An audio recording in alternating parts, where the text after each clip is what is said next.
નમસ્કાર વિદ્યાર્થી મિત્રો। હવે ગયા લેક્ચરની અંદર આપણે ઓહમના નિયમની મર્યાદાની વાત કરી હતી। આ લેક્ચરની અંદર આપણે ખૂબ મહત્વનો અને ખૂબ આઈએમપી ટોપિક જે છે એની ચર્ચા કરવાની છે। બે ભાગમાં આખી થિયરી આપણે સમજવાની છે। ઇલેક્ટ્રોનના ડ્રિફ્ટ વેગ વિશે આપણે માહિતી મેળવવાની છે। એટલે બે ભાગમાં આપણે આ થિયરી સમજશું અને આખી થિયરી પરીક્ષાની દ્રષ્ટિએ ખૂબ આઈએમપી છે। મોટા ભાગના પેપરમાં આમાંથી કંઈક પ્રશ્ન પૂછાતો હોય છે, એટલે ખાસ વ્યવસ્થિત સમજી લેજો। સૌપ્રથમ આજના લેક્ચરની અંદર આપણે ઇલેક્ટ્રોનના ડ્રિફ્ટ વેગ વિશે માહિતી મેળવશું અને એના એક બે બેઝિક સમીકરણની ચર્ચા કરશું।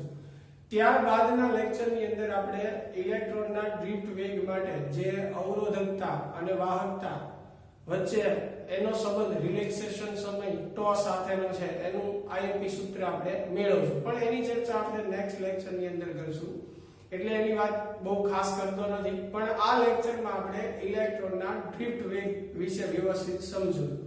તો ઇલેક્ટ્રોન ની આપણે વાત કરીએ કે જ્યારે વાહકમાં વિદ્યુત પ્રવાહનું વહન થતું હોય ત્યારે ઇલેક્ટ્રોન જે છે વાહકના એક છેડેથી બીજા છેડા તરફ જતા હોય। પણ સામાન્ય સંજોગોની આપણે વાત કરીએ કે જ્યારે વાહકને કોઈ વિદ્યુત ક્ષેત્ર લાગુ પાડેલું નથી કે કોઈ બેટરી સાથે આપણે જોડેલું નથી એવું પણ કહી શકીએ, તો એવી સ્થિતિમાં ઇલેક્ટ્રોન તો ગતિ કરે જ છે। જે મેં તમને જ્યારે વિદ્યુત પ્રવાહની સમજણ આપી ત્યારે કીધું કે મુક્ત ઇલેક્ટ્રોન જે છે હંમેશા વાહકમાં ગતિ કરતા હોય એક છેડેથી બીજા છેડા તરફ, પણ આ ગતિ રેખીય નથી। ત્યારે મેં આવો શબ્દ વાપર્યો હતો, એટલે કે ઇલેક્ટ્રોન જે છે એ વાહકમાં આવી રીતે સીધે સીધા નથી જતા, પણ બીજા ઇલેક્ટ્રોન સાથે અથડામણ અનુભવતા આગળ વધે છે, બરાબર।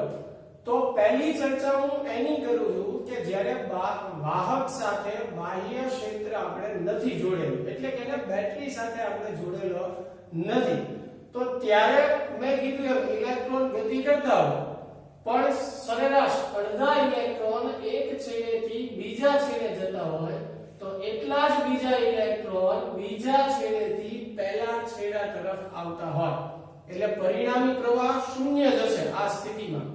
પણ આપણે આ સ્થિતિમાં એના ગતિપથની ચર્ચા કરીએ છીએ કે બાહ્ય ક્ષેત્રની ગેરહાજરીમાં પણ ઇલેક્ટ્રોન બીજા ઇલેક્ટ્રોન સાથે અથડામણ અનુભવતો આગળ વધે છે।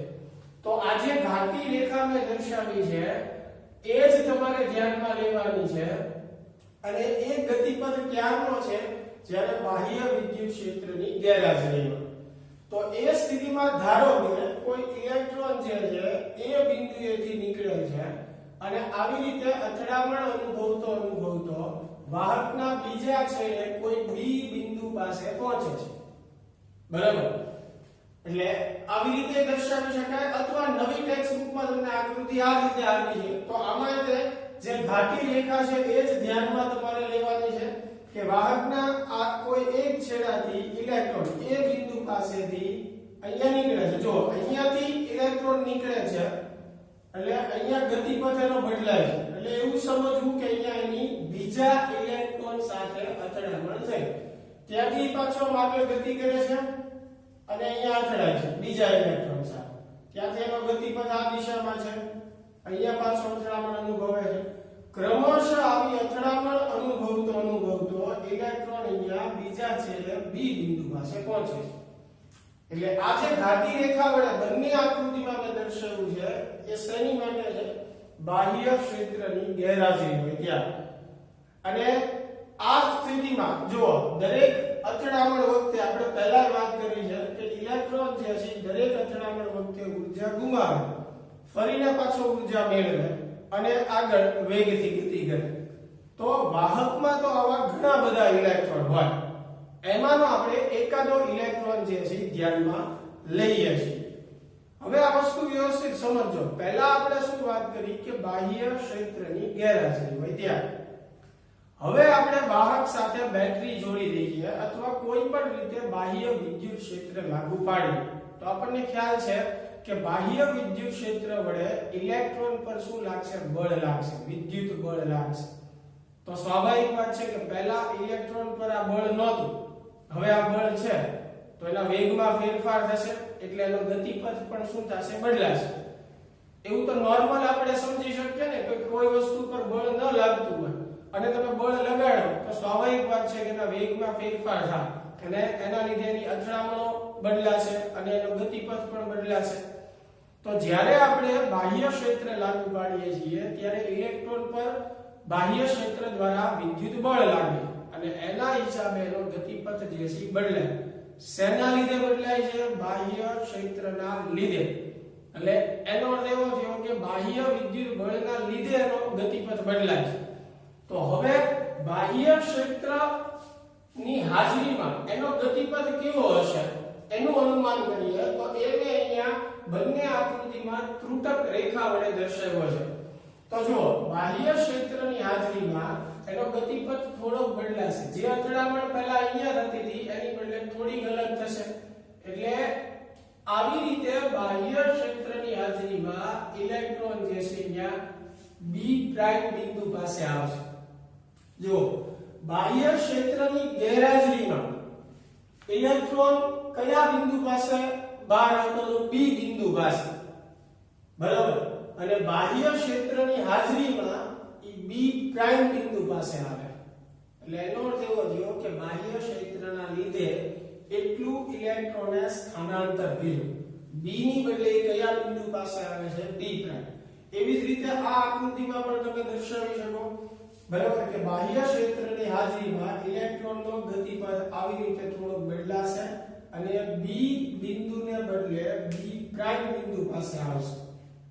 તો આ જે છે એ ઇલેક્ટ્રોને ઘસડાઈને કરેલું સ્થાનાંતર છે. ઇલેક્ટ્રોનની ડ્રિફ્ટ બતાવે છે, દર્શાવે છે. ડ્રિફ્ટ એટલે એક રીતે ઘસડાવું. અને ઇલેક્ટ્રોન અહીંયા શેના લીધે ઘસડાય છે? તો કે બાહ્ય વિદ્યુત ક્ષેત્રના લીધે. જો બાહ્ય ક્ષેત્ર ન લાગુ પાડ્યું હોત તો કોઈ આ પ્રશ્ન જ નહોતો. તો ઇલેક્ટ્રોન બી બિંદુ પાસે જ આવવાનો હતો. જે ઇલેક્ટ્રોન આપણે ધ્યાનમાં લીધો હતો એની વાત છે. પણ બાહ્ય ક્ષેત્રની અસર હેઠળ ઇલેક્ટ્રોન આટલું સ્થાનાંતર કરે છે બી થી બી પ્રાઇમ સુધી. તો ડ્રિફ્ટ વેગની સમજૂતી આપણે કે એની વ્યાખ્યા આવી રીતે આપી શકીએ કે બાહ્ય ક્ષેત્રની હાજરીમાં ઇલેક્ટ્રોને ઘસડાઈને કરેલા સ્થાનાંતરને અનુરૂપ તેના વેગને ડ્રિફ્ટ વેગ કહેવાય છે. ફરી એકવાર કહું છું, બાહ્ય ક્ષેત્રની હાજરીમાં ઇલેક્ટ્રોને ઘસડાઈને કરેલા સ્થાનાંતરને અનુરૂપ તેના વેગને શું કહેવાય? ડ્રિફ્ટ વેગ કહેવાય, જેને vd વડે દર્શાવાય. એટલે શરૂઆતમાં મેં તમને ડ્રિફ્ટ વેગ સમજાવ્યો. આમાં ખાસ ધ્યાન રાખજો મિત્રો, ઘણાને ડ્રિફ્ટ વેગની વ્યાખ્યા પૂછે તો એવું કહે છે કે ઇલેક્ટ્રોને ઘસડાઈને કરેલા સ્થાનાંતરને, બાળકો આવું બોલી જતા હોય કે ઇલેક્ટ્રોને ઘસડાઈને કરેલા સ્થાનાંતરને ડ્રિફ્ટ વેગ કહેવાય. સ્થાનાંતરને વેગ નો કહેવાય. હું સ્પષ્ટ શબ્દ બોલ્યો છું કે સ્થાનાંતરને અનુરૂપ એના વેગને શું કહેવાય? ડ્રિફ્ટ વેગ. એટલે કે જ્યારે ઇલેક્ટ્રોન ઘસડાઈને સ્થાનાંતર કરે છે એ વખતે એનો જે વેગ છે એને શું કહેવાય? એનો ડ્રિફ્ટ વેગ કહેવાય. ઘસડાઈને કરેલા સ્થાનાંતરને ડ્રિફ્ટ વેગ કહેવાય એવું બોલવાનું નથી. બરાબર. જ્યારે ઇલેક્ટ્રોન ઘસડાઈને સ્થાનાંતર કરતો હોય ત્યારે એનો જે વેગ હોય છે એને શું કહેવાય? એનો ડ્રિફ્ટ વેગ કહેવાય. એટલે સૌપ્રથમ આ વ્યાખ્યા ક્લિયર થવી જોઈએ.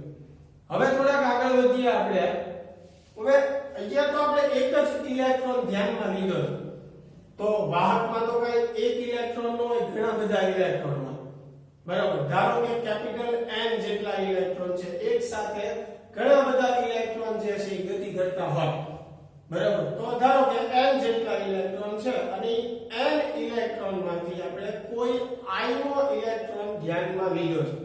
બરાબર. તો જ્યારે બાહ્ય ક્ષેત્ર આપણે લાગુ નથી પાડતા તો આવી સ્થિતિમાં આ બધા જ ઇલેક્ટ્રોનનો સરેરાશ વેગ જે છે એ કેવો હોય? શૂન્ય હોય. તો i માં ઇલેક્ટ્રોન માટેનો સરેરાશ વેગ જે છે, બરાબર, સરેરાશ વેગ એટલે i માં ઇલેક્ટ્રોનના જેટલા વેગના મૂલ્યો મળે છે એનો સરવાળો ભાગ્યા એની સંખ્યા. તો સરવાળો એટલે આપણે સિગ્મા સ્વરૂપે દર્શાવી શકીએ. બરાબર. vi એટલે કે I નો જે આપણે ઇલેક્ટ્રોન ધ્યાનમાં લીધો છે એના બધા જ વેગનો સરવાળો સિગ્મા vi એટલે શું થયું તો કે I માં ઇલેક્ટ્રોન માટે જુદા જુદા જેટલા વેગ મળે છે એ બધા જ વેગનો સરવાળો અને ભાગ્યા એની સંખ્યા n છે એટલે ભાગ્યા n આવશે એટલે આ એના વેગની આપણે સરેરાશ લીધી અને બધા જ વેગની સરેરાશ હંમેશા શું મળે શૂન્ય મળે એટલે આપણે આવી રીતે દર્શાવ્યું હવે જુઓ જ્યારે આપણે બાહ્ય ક્ષેત્ર લાગુ પાડીએ છીએ તો બાહ્ય ક્ષેત્ર આપણે લાગુ પાડીએ ત્યારે શું થશે કે આ જે ઇલેક્ટ્રોન આપણે કીધું છે કે જે a બિંદુ પાસેથી ગતિ કરે તો ત્યાંથી ગતિ કરતો અહીંયા કોઈ બિંદુ ઇલેક્ટ્રોન સાથે અથડાય છે તો અથડાય એટલે એ પોતાની ઊર્જા શું કરે ગુમાવે પછી ફરી પાછો બાહ્ય ક્ષેત્રની અસર હેઠળ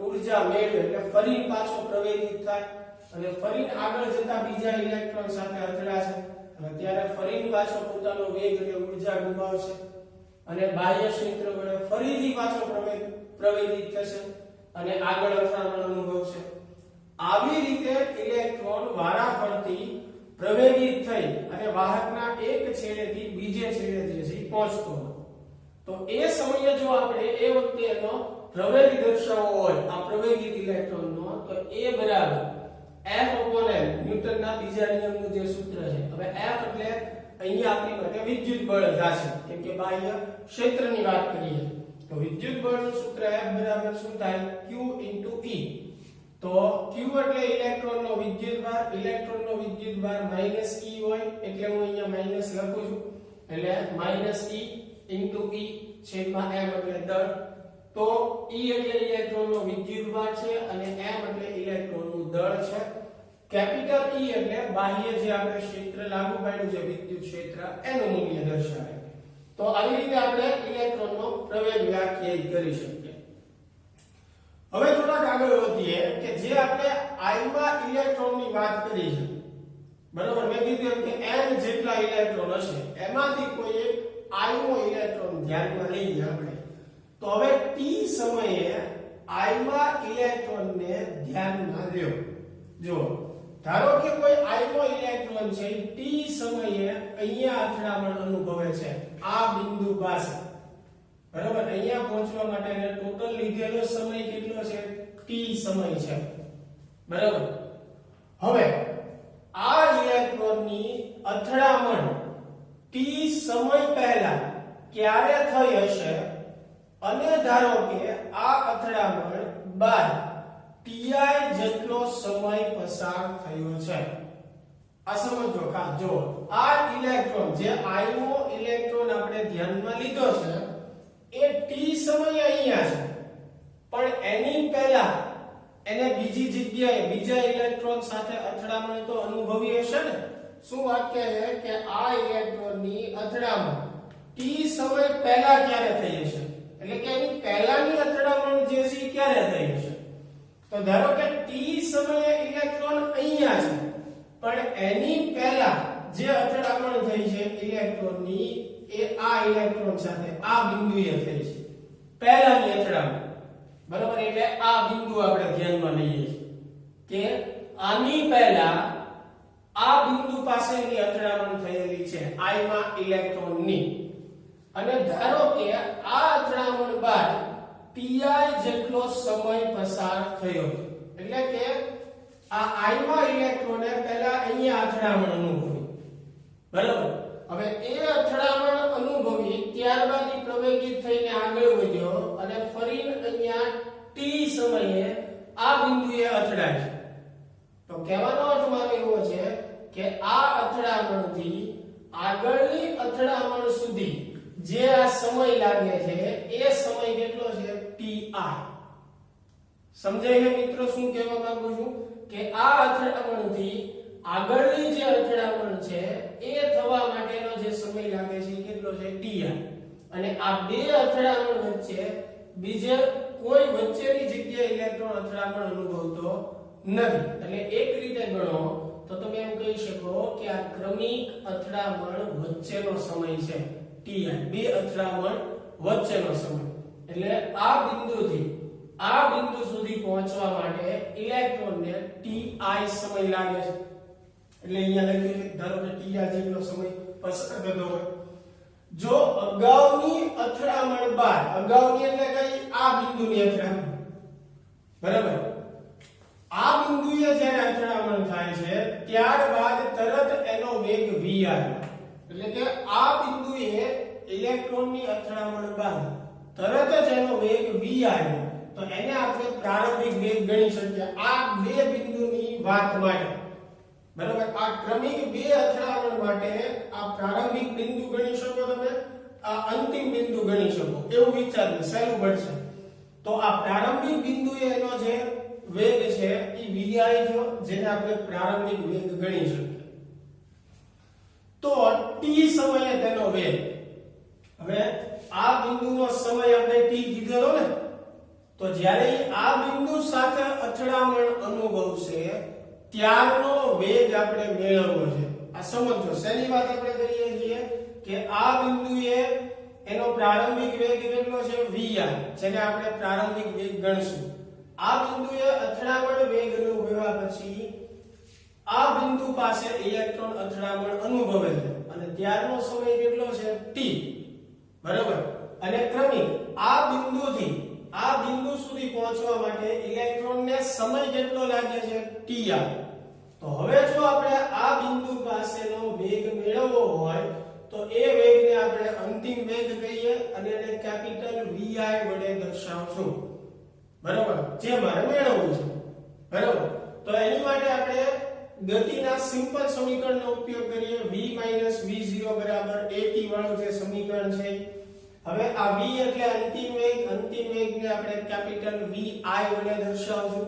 આ -v0 આ બાજુ આવશે એટલે પ્લસ થશે, at જે છે s છે. તો vi બરાબર આપણને શું મળશે? vi માઈનસ, બરાબર. હવે અહીંયા જો a ની કિંમત મૂકું છું, a નું સૂત્ર આપણી પાસે છે -e કેપિટલ E છેદમાં m, એટલે અહીંયા પ્લસ ની બદલે માઈનસ થઈ ગયું છે, બરાબર. a ની કિંમત મૂકીએ અને એની માટે લીધેલો સમય જે છે એ કેટલો છે ti છે. આ ક્રમિક અથડામણ વચ્ચેનો સમય કેટલો છે ti છે. એટલે અહીંયા સમય t ની જગ્યાએ ti અને a નું સૂત્ર આપણે મૂકશું, બરાબર. તો t સમયે આપણને જે વેગ છે એ એટલો મળશે ઇલેક્ટ્રોન. ક્લિયર મિત્રો? હવે થોડા કામ આગળ વધીએ તો આપણને એ ખ્યાલ છે કે સરેરાશ vi જે છે એ કેટલું થશે? 0 થશે. અગાઉ જ આપણે વાત કરી. એટલે આમાં તમે સરેરાશ vi ની જગ્યાએ શું મૂકી શકો? 0. પહેલી વાત. હવે જુઓ, અહીંયા મેં એક શબ્દ વાપર્યો કે આ પહેલા બિંદુથી આ બીજા બિંદુ સુધીનો જે સમય લાગે છે, જેને આપણે નામ આપ્યું છે ti, એને ક્રમિક અથડામણ વચ્ચેનો સમય કહેવાય. તો આ જે સમય ti છે એ દરેક અથડામણ માટે એક સમાન નથી હોતો. તમે જુઓ અહીંયા જે આપણે આકૃતિ દર્શાવી છે કે ભાઈ આ a બિંદુથી ઇલેક્ટ્રોન આ બિંદુએ અથડામણ અનુભવે છે, એવી જ રીતે આ બિંદુથી અહીંયા અથડામણ અનુભવે. તો તમે આકૃતિમાં જોઈ શકો છો કે આ બે બિંદુ વચ્ચેનો સમય, એવી જ રીતે આ બે બિંદુ વચ્ચેનો સમય સમાન હશે નહીં. આ ક્રમિક અથડામણ છે. એવી જ રીતે આ બિંદુ પછી ઇલેક્ટ્રોન ક્યાં અથડામણ અનુભવે છે? આ બિંદુ પાસે. તો આ ક્રમિક અથડામણ વચ્ચેનો સમય છે. આ બિંદુએથી ઇલેક્ટ્રોનને આ બિંદુ પાસે પહોંચવા માટે જે સમય લાગે છે એ ક્રમિક અથડામણનો સમય છે. તો એવી દરેક અથડામણ માટે તમે વિચારો તો એવી દરેક અથડામણ માટે ti જે છે એ એક સમાન હોતું નથી. એટલે આપણે આવા બધા જ ti જે સમય છે એની શું લેવી પડે? સરેરાશ લેવી પડે. અને એ ti ની જે સરેરાશ છે એને કહેવાય tau, જેને કહેવાય રિલેક્સેશન સમય. રિલેક્સેશન સમય એટલે ક્રમિક બે અથડામણ વચ્ચેનો સમય, જે બધી અથડામણ માટે એક સમાન હોતો નથી. એટલે હવે ti જે છે એને આપણે શેના વડે દર્શાવશું? tau વડે દર્શાવશું, જેને રિલેક્સેશન સમય કહે છે. એટલે એકમ તો એનો સેકન્ડ જ થાય, જે બે ક્રમિક અથડામણ વચ્ચેનો સમય દર્શાવે. તો આ સૂત્રને ફરી આપણે લખીએ, બરોબર. vi ની જગ્યાએ 0 મૂકશું એટલે આ પદ આખું 0 થઈ જશે. ti ની બદલે શું મૂકશું ટો, એટલે જો ti ની બદલે ટો મૂક્યું, આગળના પદ જે છે as it is vi 0 મૂકી દીધું. એટલે આ જે આપણને દર્શાવે છે t સમયનો જે વેગ આપણે vi કીધો છે એ શું દર્શાવે છે? ઇલેક્ટ્રોનનો ડ્રિફ્ટ વેગ દર્શાવે છે. બરાબર? તો આવી રીતે પણ આપણે ડ્રિફ્ટ વેગ જે છે એનું સૂત્ર મેળવી શકીએ છીએ. મિત્રો ખાસ આ સૂત્ર ધ્યાનમાં રાખજો. દાખલા કે MCQ ગણતી વખતે આપણે ઋણ નિશાની ધ્યાનમાં લેવાની નથી. આપણને ખ્યાલ જ છે કે ઇલેક્ટ્રોન ઋણ ભારિત છે. આ તો થિયરીમાં આપણે ઇલેક્ટ્રોનનો વિદ્યુતભાર ઋણ મૂકેલો છે, પણ કિંમત કેવું મેળવતી વખતે આપણે ઋણ નિશાની ન મૂકીએ તો બી ચાલે. તો આ લેક્ચરની અંદર મિત્રો મેં ફક્ત તમને ઇલેક્ટ્રોનના ડ્રિફ્ટ વેગની સમજૂતી આપી છે. આનાથી વધારે મહત્વનો અને આઈએમપી પ્રશ્ન જો કોઈ પૂછાતો હોય તો એ છે અવરોધકતા અને રિલેક્સેશન સમય વચ્ચેનો સંબંધ મેળવવાનો. ખૂબ આઈએમપી છે, પણ એની તારવણી અને એની સમજણની વાત આપણે નેક્સ્ટ લેક્ચરની અંદર કરશું. પરંતુ ખાસ ધ્યાન રાખજો, ડ્રિફ્ટ વેગની વ્યાખ્યા એકવાર મગજમાં ક્લિયર રાખજો. ફરીને એકવાર હું કહું છું કે બાહ્ય ક્ષેત્રની અંદર ઇલેક્ટ્રોને ઘસડાઈને કરેલા સ્થાનાંતરને અનુરૂપ તેના વેગને શું કહેવાય? ડ્રિફ્ટ વેગ કહેવાય. બરાબર? નેક્સ્ટ લેક્ચરની અંદર આપણે આ જ થિયરીમાં આગળ વધશું. આનો જે બીજો ભાગ જે છે એની ચર્ચા